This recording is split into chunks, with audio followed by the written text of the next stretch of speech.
ரெண்டு மணப்பெண்ணும் மணமகனும் உட்காந்து சந்தோஷமாக வாழற இடம். அங்கே வந்து உட்காந்து வயிற்றுல வாயில் அடிச்சுக்கிட்டு அழுவது நல்லா இருக்கா? நீங்கள் யோசிச்சு பாருங்க. இன்ஸ்டாகிராமில் சிறப்பாக ரீல்ஸ் போடுறவங்களுக்கு ஒரு பரிசு யார்?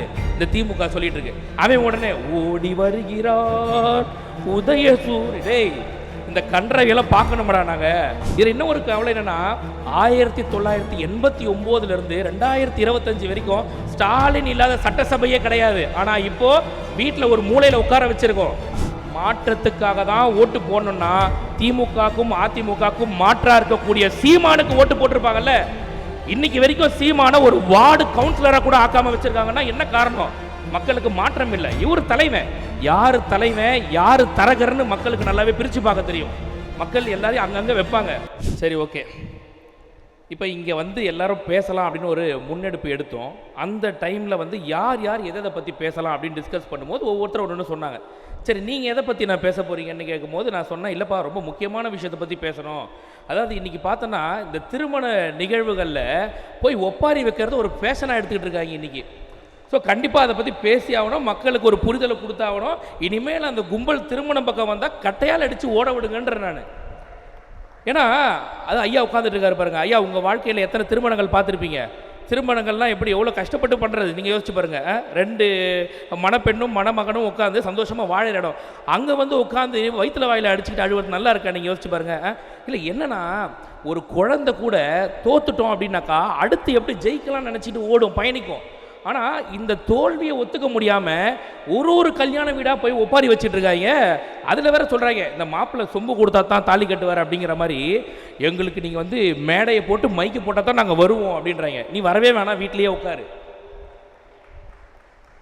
இல்லை, பாருங்களேன் எப்படி இறக்கியிருக்காங்க பாருங்களேன். எல்லா இடத்துலையும் ஒப்பாரி, எல்லா இடத்துலையும் ஒப்பாரி. அதில் என்ன பண்ணுறாங்கன்னா, நம்ம வந்து இன்ஸ்டாகிராமால் தான் தோற்று போயிட்டோம், இன்ஸ்டாகிராமால் தோற்று போயிட்டாங்களாம். 75 வருஷ கட்சி கேவலம் ஒரு இன்ஸ்டாகிராமிட்ட போய் மண்டிட்டு கிடக்குது. அதில் என்ன பண்ணுறாங்க, இப்போது இன்ஸ்டாகிராமில் சிறப்பாக ரீல்ஸ் போடுறவங்களுக்கு ஒரு பரிசு யார்? இந்த திமுக சொல்லிட்டு இருக்கு.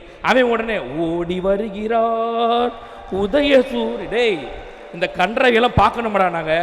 நாங்கள் வேணா ஒரு 5 பேர் கத்தி படத்தை சொல்கிற மாதிரி நாங்கள் வேணா ஒரு 5 பேர் எதாவது பண்ணிக்கிட்டு மாடா, ஏன்டா இப்படி எங்களை அக்கப்போர் பண்ணுறீங்கன்ற மாதிரி. முடியலைங்க, அவங்க இப்போ தொல்லை ரொம்ப டார்ச்சர் பண்ணிக்கிட்டு இருக்காங்க. திடீர்னு பார்த்தீங்கன்னா குழந்தைங்க மேலே பழிய போடுறாங்க. சின்ன சின்ன குழந்தைங்களை வச்சு இவங்க பிரச்சாரம் பண்ணிட்டாங்க அப்படின்றான். ஏய், சின்ன குழந்தை சொல்லி நீங்கள் தோற்று போகிற அளவுக்கு உங்கள் ஆட்சி லட்சணம் இருக்குடா. இதை இவங்க புரிஞ்சிக்க மாட்டாங்க. சின்ன சின்ன குழந்தைங்களை வச்சு பிரச்சாரம் பண்ணிட்டாங்களாமா. இல்லை, இவங்க என்னைக்கு திருந்துவாங்கன்னே தெரில. உண்மையிலேயே சொல்கிறேன். அதாவது நாங்கள் எதையுமே பண்ணலை, மக்களாக கொடுத்த முடிவு. நான் கேட்குறேன் ஒரே ஒரு விஷயம். குழந்தைகள் சொன்னாங்க, குழந்தைகள் சொல்லி ஓட்டு போட்டாங்கன்றீங்கல்ல, உண்மை, நான் ஒத்துக்கிறேன், இல்லைன்னு சொல்ல. அதே குழந்தைகள் இந்த தாவேக்காவுக்கு ஓட்டு போடக்கூடிய ஆட்கள் கிட்ட வந்து நீ தாவேக்காவுக்கு ஓட்டு போடாதேன்னு சொன்னால் போடாமல் இருந்திருப்போமா? கோடி ரூபாய் கொடுத்தாலும் அதை செஞ்சிருக்க மாட்டோம். எங்களுக்கு எங்களுடைய தளபதி முதலமைச்சராவது தான் நாங்கள் விரும்புவோம்.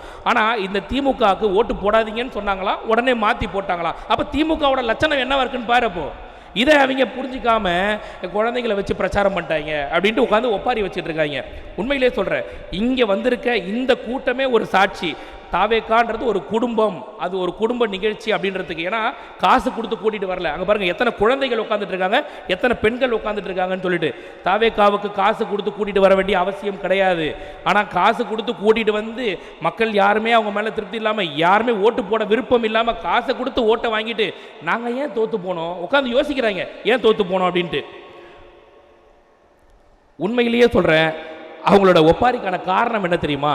ஓப்பனாக சொல்லணும்னா, அவங்க தோத்ததெல்லாம் பிரச்சனை கிடையாது. இது வரைக்கும் பல தடவை தோத்துருக்காங்க. அதிமுகலாம் தோத்தது இல்லையா? யோசிச்சு பாருங்க. அவங்க தோத்துருக்காங்க. ஆனால் தாவேகா கிட்ட தோத்துட்டோமே அப்படின்றது அவங்களோட மிகப்பெரிய ஒரு அழுகைக்கான காரணம். இதில் இன்னும் ஒரு கவலை என்னன்னா, 1989 2025 வரைக்கும் ஸ்டாலின் இல்லாத சட்டசபையே கிடையாது. ஆனால் இப்போ வீட்டில் ஒரு மூலையில் உட்கார வச்சிருக்கோம். அவங்களோட அழுகைக்கு அதுதான் காரணம். ஆனால் ஓப்பனாக சொல்லணும்னா நாங்கள் எதுவுமே பண்ணலை. உண்மையிலே சொல்கிறேன், நாங்கள் மக்கள்கிட்ட போனோம், மக்களுக்கு நம்பிக்கையை கொடுத்தோம். நாங்கள் ஆட்சிக்கு வந்தால் இதெல்லாம் செய்கிறோன்னு சொன்னோம். என்னென்ன செய்கிறோன்னு சொன்னோமோ அது எல்லாத்தையும் தியாகு நல்லா எக்ஸ்பிளைன் பண்ணார் உங்களுக்கு. மக்களாக கொடுத்த ஒரு முடிவு. நீங்கள் யோசிச்சு பாருங்கள். ஒரே ஒரு உதாரணம் மட்டும் நான் சொல்கிறேன்.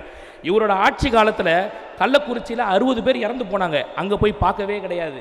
ஏர் ஷோ நடத்தினாங்க, அங்கே ஒரு 5 பேர் இறந்து போனாங்க, அதுக்கும் போய் பார்க்கவே கிடையாது. அஜித் குமார்னு ஒரு பையனை அநியாயமாக அடித்து கொண்டாங்க, அதுக்கும் போய் பார்க்கவே கிடையாது. ஆனால் கரூரில் ஒரு பிரச்சனைனா முதல் ஆளாக போய் நிற்கிறாரு. மக்கள் பார்க்குறாங்களா இல்லையா? என்னடா இங்கே வச்சு அரசியல் பண்ணிட்டு இருக்காங்க இவங்க பார்ப்பாங்கல்ல. குளத்தூர் தொகுதியிலேயே அவர் தோத்தார். தன்னோட சொந்த தொகுதியில் தோத்ததுக்கு காரணம் என்ன? இங்கே தூய்மை பணியாளர்கள் வந்து 2000 பேர் போராட்டம் பண்ணிக்கிட்டு இருக்கான். ஆனால் இவர் கூலி படம் பார்த்து ரிவ்யூ சொல்லிட்டு இருக்காரு. பார்க்குறானா இல்லையா? மக்கள் பார்த்துட்டு தான் அவன் என்ன பண்ணான்னா, இல்லை இந்த ஆட்சி தேவையில்லை, தூக்கி போடுறான் மொத்த பேரையும் அப்படின்னு சொல்லிட்டு தூக்கி போட்டான்.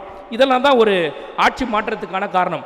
எவனா ஒருத்த வந்து இல்லை விஜய்க்கு வந்து உண்மையிலேயே நாங்கள் வந்து திமுக ஆட்சியும் பார்த்துட்டோம், அதிமுக ஆட்சியும் பார்த்துட்டோம், நாங்கள் சும்மா ஒரு தடவை ஒரு மாற்றத்துக்காக ஓட்டு போடுறோம்னு சொல்லிட்டு சொன்னான்னா நம்பவே நம்பாதீங்க.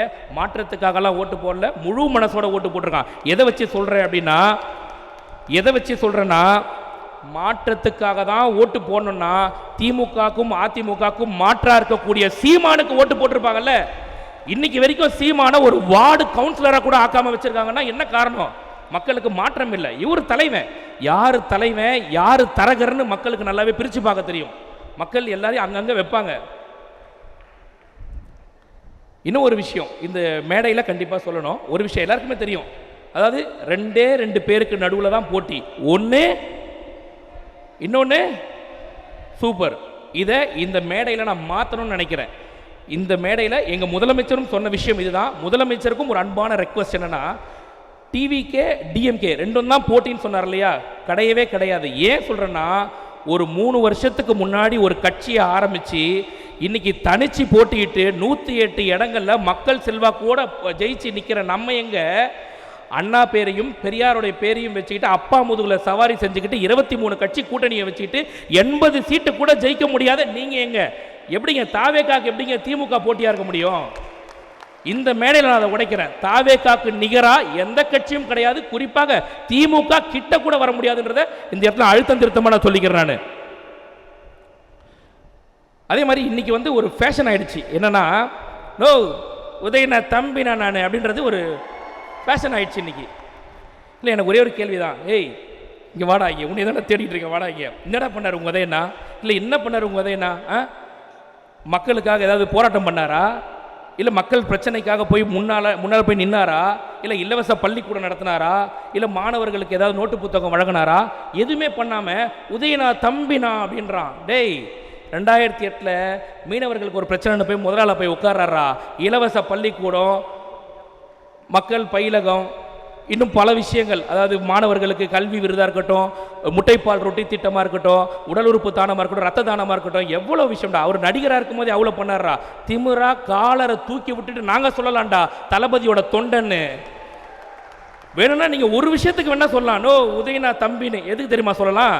சட்டசபையில் உங்கள் உதயநிதியும் உசைன் போல்ட்டையும் உட்கார வச்சு யாருக்கு போட்டினா உசைன் போல்ட்டே தோத்துருவான்டா. அவ்வளோ வேகமாக ஓடுறாரா உதயனா? உதயனா தம்பியா? உதயனா தம்பி போதும். இதுக்கு மேலே அடித்தா ஏதாவது ஆகிட போகுது. அடுத்தடுத்து வேறு நம்ம மக்கள் இருக்காங்க கண்டென்ட் கொடுக்கறதுக்கு. ஸோ இந்த மேடையில் ஒரு விஷயம் மட்டும், என்னுடைய அழைப்பை ஏற்று இந்த இடத்துக்கு வந்து இந்த நிகழ்ச்சியை மேலும் சிறப்பாக்கி கொடுத்த இன்ஃபர்மேட்டிவ் டைரி தியாகுக்கும், வெற்றி வாகை சுல்பிகாருக்கும், யங் தாத்தா வெற்றி அவர்களுக்கும், ஏடி பீஸ்ட் விஷ்ணு ஸ்ரீக்கும் மிகப்பெரிய நன்றி. இந்த நிகழ்ச்சியை இந்த அளவுக்கு சிறப்பாக நடத்துறதுக்கு காரணமாக இருந்த குரு தலைவா ஆன்லைன் தளபதி ஃபேன்ஸ் கிளப் உடைய ஃபவுண்டர் குரு தலைவா அவர்களுக்கு ஒரு மிகப்பெரிய நன்றிகள். அவங்க டீமுக்கும் மிகப்பெரிய நன்றிகள்.